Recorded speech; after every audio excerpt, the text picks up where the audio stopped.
She stepped into the luxury car dealership, dressed in well-worn jeans and a simple white t-shirt. Her presence barely registered among the polished floors and gleaming vehicles, except to the salesman who eyed her with barely concealed disdain. "Ma'am, I think you might be in the wrong place," he said with a smirk, tilting his head toward the exit. "These cars start at $300,000. A few employees chuckled quietly, and nearby customers stole glances at her, some amused, others indifferent. Heat crept up her neck, but she said nothing. Instead, she turned on her heel and walked out. The next morning, a sleek Rolls-Royce Phantom glided to a stop in front of the same dealership. When the back door swung open, the salesman's expression shifted from boredom to sheer disbelief. He never saw it coming. Inside, Boston Luxury Motors gleamed under the morning sun. Floor-to-ceiling glass walls showcased an elite collection: Porsche, Bentley, Aston Martin, Ferrari, each more extravagant than the last. Margaret Collins, known to friends as Maggie, stepped through the entrance. Her brown ponytail bounced slightly with each step, and her minimalist outfit reflected her preference for practicality over pretense. At 35, she carried herself with the quiet confidence of someone who knew exactly who she was. What no one could tell from her appearance was that Maggie was the powerhouse behind the Collins Foundation for Children with Disabilities, an organization that had changed thousands of lives. Years before marrying her husband, she had built the foundation from scratch, investing her heart and expertise in special needs development to create something truly impactful. Today, she was here for something special, a gift for her sister Caroline, who had just celebrated a year cancer-free. A luxury car had always been Caroline's dream, and Maggie had every intention of making it a reality. Across the showroom, Blake Thompson adjusted his tie, smoothing out his navy suit. As the dealership's sales manager, he prided himself on spotting serious buyers at a glance. The moment he saw Maggie's casual attire, he smirked and shot a knowing look at his colleagues. This would be entertaining. "Good morning," Maggie greeted with a warm smile as a young salesman, Daniel, approached. "Welcome to Boston Luxury Motors. I'm Daniel. Is there a particular car you're interested in?" he asked politely. Before she could answer, Blake smoothly stepped in. "I'll handle this, Daniel," he said, his practiced smile not quite reaching his eyes. He turned to Maggie, his tone patronizing. "Looking for directions, ma'am?" Maggie held his gaze, unfazed. "Actually, I'm interested in that midnight blue coupe," she said, nodding toward the $285,000 luxury vehicle perched on an elevated platform. Blake's smile faltered ever so slightly. He had seen this before. People who came in to daydream about cars they couldn't afford. With month-end quotas looming and several high-profile clients expected that afternoon, he had no time for wishful thinkers. "That's the limited edition Azure," he said slowly, as though explaining to a child. "Only 15 were made this year." His gaze flickered over her scuffed sneakers before adding, "Perhaps I can direct you to our pre-owned inventory. It's in a separate building, 3 blocks east." Maggie caught the way his eyes lingered on her outfit, the silent judgment in his tone. It wasn't the first time she'd been underestimated. Few knew she lived simply by choice, despite her immense wealth. "I'd love to see the interior," she said, undeterred. Blake's expression tightened. Behind him, 2 salesmen exchanged amused glances. "The Azure is by appointment only," he said smoothly, lying without hesitation. "Our serious clients typically schedule private viewings." Just then, a well-dressed couple entered the showroom. Blake's entire demeanor shifted. His posture straightened, his smile became effortless. "Please excuse me," he said dismissively to Maggie, not bothering to meet her eyes. "Daniel can get you a brochure." With that, he strode toward the couple, arms outstretched. "Mr. and Mrs. Harrington, what a pleasure to see you." Maggie watched, a small smile playing at her lips. This day was going to be interesting. Once again, Daniel, the younger salesman, approached Maggie with an apologetic smile. He couldn't have been older than 25, and his suit looked like it was a size too big for him. "I'm really sorry about that," he murmured, clearly uncomfortable. "Would you still like to hear about the Azure?" Maggie gave him a reassuring nod. "I would, thank you." As Daniel eagerly began explaining the car's features, Maggie's attention drifted across the showroom. Blake was now guiding the well-dressed couple, Mr. and Mrs. Harrington, directly to the very same Azure he had just told her was by appointment only. With a practiced flourish, he opened the car door, gesturing for Mrs. Harrington to step inside. Maggie smiled knowingly. "That's quite all right," she told Daniel, noticing how uneasy he looked. I understand how these things work. Meanwhile, Blake had slipped into his polished sales mode. This particular model has an 8-month waiting list, he told the couple smoothly. But I've managed to set aside one for our most valued clients. Mrs. Harrington ran a hand along the luxurious leather interior. It's beautiful, she admitted, but I'm not sure about the color. Blake leaned in slightly, his voice dripping with assurance. We can absolutely discuss custom options. Maggie stepped forward, positioning herself just within earshot. Excuse me, she said calmly. I was hoping to inquire about purchasing this model. Blake's jaw tensed. His irritation barely concealed, he turned toward her. As I mentioned earlier, he said stiffly, this vehicle is currently being shown to these customers. Perhaps you could come back another time or, as I suggested, take a look at our pre-owned selection. The Harringtons exchanged awkward glances, sensing the tension. Maggie, unfazed, met Blake's gaze evenly. I'm specifically interested in this car, she said. It's a gift for my sister's birthday next month. That was enough for Blake to finally drop his pretense. Stepping away from the couple, he lowered his voice, but the condescension in his tone was unmistakable. Look, he said, exhaling sharply. I understand people like to dream, but this is a place of business. That car costs more than most homes. His expression hardened. Now, I've been patient, but you're interrupting a legitimate sale. By now, several customers had taken notice of the exchange, pausing their conversations to watch. Daniel lingered nearby, shifting uncomfortably. Maggie's posture remained composed, her voice steady. I'm prepared to make a cash purchase today. Blake's polished demeanor finally cracked. He let out a sharp, mocking laugh that echoed through the showroom. Heads turned. A cash purchase? Really? His voice was louder now, meant to embarrass her. This isn't some bargain lot. We're talking about $250,000. His eyes flicked over her jeans and simple t-shirt before he scoffed, gesturing dismissively. People who can afford these cars don't dress like that. A hush fell over the showroom. Maggie felt a familiar heat rise in her cheeks, but not from embarrassment. This time, it was anger. Not for herself. She had encountered this kind of judgment before. But for every person who had ever been dismissed, underestimated, or belittled based solely on appearance. Her voice was calm but firm. I believe my money is just as good as anyone else's. The room fell silent.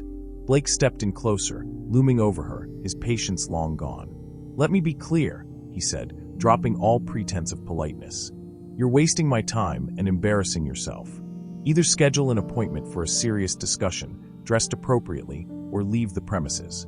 A heavy silence settled over the showroom. The Harringtons had stepped away from the car, clearly uncomfortable with the tension in the air. Then, a new voice broke through the quiet. Is there a problem here? The crowd parted slightly as Richard Mason, the dealership's owner, approached. Drawn by the commotion, he surveyed the scene with a practiced eye. Blake immediately straightened his tie, adopting a professional stance. No problem at all, sir, he said smoothly. I was just explaining to this lady that we operate by appointment for serious buyers. Richard Mason took in the situation quickly. The watching crowd, Maggie's unassuming outfit, Blake's smug confidence. His expression left little doubt whose side he was on. I see, he said, turning to Maggie. Miss? Collins, she supplied. Margaret Collins. Miss Collins, Mason continued, his tone measured. Perhaps there's been a misunderstanding. Our clientele typically, well, they understand the exclusivity of our vehicles. Maggie's jaw tightened, but her voice remained calm. Oh, I understand perfectly, she said. Despite the humiliation burning in her chest, she kept her posture steady. Your sales manager has made your policies very clear. Blake took a step forward, his condescension sharper than ever. If you're genuinely interested, which I highly doubt, you can call to schedule an appointment. But I'd suggest bringing proof of funds. His gaze flicked over her clothes before he added, and dressing the part. These cars, he gestured grandly around the showroom, are for a certain class of people. A quiet ripple went through the gathered onlookers. Someone chuckled under their breath. Maggie scanned the faces around her, the judgment, the amusement, the silent approval of Blake's behavior. It wasn't the first time she had been underestimated, but rarely had it been this blatant, this public. I see, she said simply. With her dignity intact but her spirit bruised, she turned and walked toward the exit. As she reached the glass doors, she heard Blake's voice, pitched just loud enough to carry. Some people just don't know their place. Stepping outside into the crisp morning air, Maggie took a slow breath. Then, pulling out her phone, she dialed. The sting of humiliation still lingered, but a small, determined smile played at her lips. At the other end of the line, a call connected to the Collins estate, a sprawling 5-acre property just outside of Boston. Understated in its elegance, it gave no outward hint of the billions behind its name. And now, it was about to make an impression no one at Boston Luxury Motors would ever forget. Alexander Collins preferred to keep a low profile. At 41, the tech visionary had revolutionized renewable energy storage, amassing a fortune while maintaining an intentionally modest presence. His name was known in the business world, but he rarely sought the spotlight. When Maggie entered his home office, Alexander immediately put aside his work. 15 years of marriage had given him an unshakable ability to read her expressions. Something was wrong. "What happened?" he asked, moving around the desk to meet her. Maggie sank into a leather chair, the morning's events weighing heavily on her.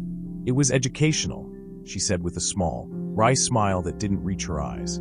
She recounted everything: the dealership, the condescension, the outright humiliation. As she spoke, Alexander's expression darkened, though he remained silent, allowing her to process. "It's not about me," she concluded. "I have the privilege of walking away knowing the truth. But how many others are treated like that every day without the comfort of knowing they could actually afford what they're being denied?"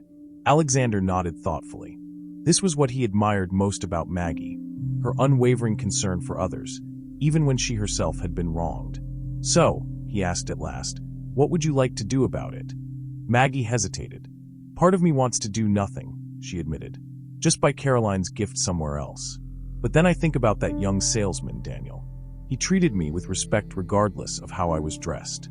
And I think about all the people who face that kind of judgment every day, with no way to challenge it." She met his gaze. "These people need to learn that worth isn't determined by appearance. But I don't want revenge, I want awareness." Alexander leaned forward, a plan already taking shape in his mind. "I think I might have an idea," he said. "Something that accomplishes both." Maggie arched a brow. "Nothing too dramatic," she warned, well aware of her husband's protective instincts. "No buying the dealership and firing everyone." Alexander chuckled. "Nothing so cliché. But maybe a little education is in order." Together, they crafted a plan, not for revenge, but for enlightenment. A lesson in humility, more effective than mere retribution. "Are you sure you don't want to come along?" Alexander asked once they'd finalized the details. Maggie shook her head. "This isn't about me needing to see their reaction. It's about them learning a lesson." She paused, then added with a grin, "But I expect a full report." As evening settled over their estate, a sprawling, 5-acre property just outside Boston, Alexander made several calls, setting things in motion. Tomorrow would bring a powerful lesson, not just for Blake Thompson, for everyone at Boston Luxury Motors. The sun rose over Boston in a picture-perfect display, casting golden light over the city. Blake Thompson strode into Boston Luxury Motors, adjusting his signature blue tie with the confidence of a man who thought he had everything figured out. Yesterday's incident with the underdressed woman had become nothing more than an amusing anecdote he'd shared over drinks with colleagues. Another dreamer, he'd laughed. Another person who thought they belonged in a world they could never afford. The showroom gleamed under carefully arranged lights, exotic cars positioned strategically to maximize their appeal. Blake had just wrapped up the morning staff meeting, reinforcing a lesson he believed in deeply. "Remember," he told his team, "our time is valuable. We cater to a specific clientele. It's not elitism, it's efficiency." Across the room, Daniel remained quiet, his discomfort evident. Blake made a mental note to speak to him later about the importance of properly assessing customers. Then, at exactly 10:17 a.m., the sound of a distinctive engine outside drew every gaze toward the dealership's glass facade. A vehicle unlike any other rolled to a stop in front of the entrance. Conversations halted mid-sentence. Even Blake, who had seen luxury cars every day of his career, felt his pulse quicken. A Rolls-Royce Phantom. Not just any Phantom, but an extended wheelbase model, customized in a deep midnight blue with an iridescent sheen that shifted color in the sunlight. A car worth well over $1.2 million. Richard Mason, the dealership's owner, emerged from his office, drawn by the sudden hush. "Is that," he began. "The bespoke Phantom," Blake confirmed, already moving toward the entrance. Extremely rare configuration. The uniformed chauffeur stepped out first, walking around to the rear passenger door. With white-glove precision, he opened it. From the vehicle emerged a man of commanding presence. Tall, dressed in an impeccably tailored suit that whispered rather than shouted its five-figure price tag. His salt and pepper hair was neatly styled, his posture effortless in its authority. Blake's instincts kicked in immediately. This wasn't just a good prospect. This was the kind of client dealerships fought for. The kind who didn't buy just one car, but built long-term relationships worth millions. Blake hurried forward before anyone else could reach him. "Good morning, sir. Welcome to Boston Luxury Motors." He extended his hand. "Blake Thompson, sales manager. It's an absolute pleasure to have you with us today." The man regarded Blake with an unreadable expression, then offered a polite smile, one that didn't quite reach his eyes. "Alexander Collins," he said simply, shaking Blake's hand firmly. Blake's mind raced. The name sounded vaguely familiar, but he couldn't immediately place it. No matter. The car alone told him everything he needed to know. This man was serious money. "Mr. Collins, it's truly an honor. What brings you to our humble establishment today? Perhaps I could show you our newest arrivals? We just received a limited edition." Alexander raised a hand, silencing him with a subtle but unmistakable authority. "Actually, I'm here about a specific vehicle," he said. "The Azure Coupe, midnight blue." Blake's smile widened. "An excellent choice, sir. One of only 15 produced this year. I'd be delighted to show you. It's actually right over." "I know where it is," Alexander interrupted smoothly. "My wife was here yesterday, expressing interest in it." Blake's confident demeanor faltered slightly. "Your wife?" he asked. "I don't recall. Perhaps one of my colleagues assisted her." Alexander's expression turned cold. "No, Mr. Thompson. You assisted her." Blake stiffened. "Margaret Collins," Alexander continued, his tone crisp. "She was wearing jeans and a white t-shirt." Blake's heart sank as realization dawned. "You suggested she check the used car lot."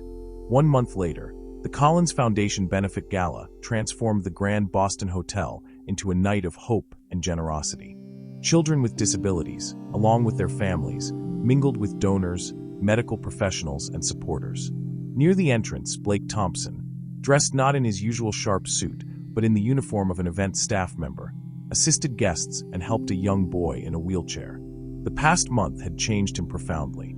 What had initially been an obligation, a necessary step for professional survival, had turned into something much more meaningful. As he spent time volunteering, witnessing firsthand the resilience and determination of these children, his perspective shifted in ways he hadn't anticipated. Maggie Collins, elegant yet modest in a simple blue dress, approached him with a warm smile. "So, how has the experience been for you, Blake?" He took a moment to think before replying honestly. "Humbling. And necessary." Maggie nodded approvingly. "Thomas seems to have taken a liking to you," she noted, referring to the boy in the wheelchair beside him. Blake chuckled, glancing at Thomas. "Yeah, he's been teaching me about adaptive basketball.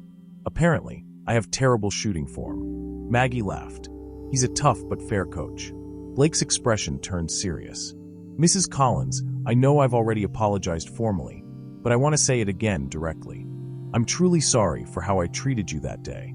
There's no excuse for it." Maggie met his gaze, her expression calm yet firm. "No, there isn't," she agreed, but without anger. "The real question is, what have you learned from it?" Blake exhaled deeply. "That a person's worth isn't defined by their appearance, status, or wealth," he said thoughtfully. "And that respect should be given freely, unless someone proves they don't deserve it, not the other way around." Maggie smiled, satisfied. "Good lessons," she said. "Expensive ones, too, I imagine." Blake nodded, thinking about the massive business loss the dealership had suffered when Alexander Collins decided not to proceed with the additional fleet purchase. "Worth every penny," he admitted sincerely. Just then, Alexander Collins joined them, placing a hand on his wife's shoulder. "I hear you've been getting quite involved with the adaptive sports program." "Yes, sir," Blake confirmed. "In fact, I've signed up to continue volunteering even after my required period. And I've also been working with Mr. Mason on improving how we approach customer service at the dealership. No more judging people based on appearances." Alexander nodded, visibly pleased. "Glad to hear it," he said. Then, to Blake's surprise, he added, "Speaking of which, that corporate fleet I mentioned, we're still in the market. Perhaps you could handle that transaction? Daniel speaks highly of how you've been mentoring him." Blake's eyes widened in shock before a genuine sense of gratitude settled in. "I would be honored, Mr. Collins. Truly." As the evening came to an end, Blake watched Maggie and Alexander Collins move through the crowd, not flaunting their wealth, not seeking attention, but genuinely connecting with the children and families present. A month ago, he would have dismissed someone like Maggie Collins based on her casual appearance. Now he understood that true value went far beyond designer clothes, luxury cars, or executive titles. Helping Thomas back into his wheelchair after a photo session, Blake smiled as the boy grinned up at him. "You know what, Mr. Blake? You're actually pretty cool for a grown-up." Blake chuckled. "Coming from you, Thomas, that's the highest compliment I've received in a long time." And he meant it. We all make snap judgments based on appearances, don't we? But as Blake Thompson learned, looking beyond the surface can lead to extraordinary discoveries and even life-changing transformations. If this story resonated with you, don't forget to hit that subscribe button and join our community of story lovers. We'd love to hear your thoughts in the comments below. Have you ever misjudged someone based on their appearance? Or have you been misjudged yourself? Your story might inspire someone today. And remember, the true measure of wealth isn't in your bank account, but in how you treat others when you think no one important is watching. See you in the next story, where another powerful lesson awaits.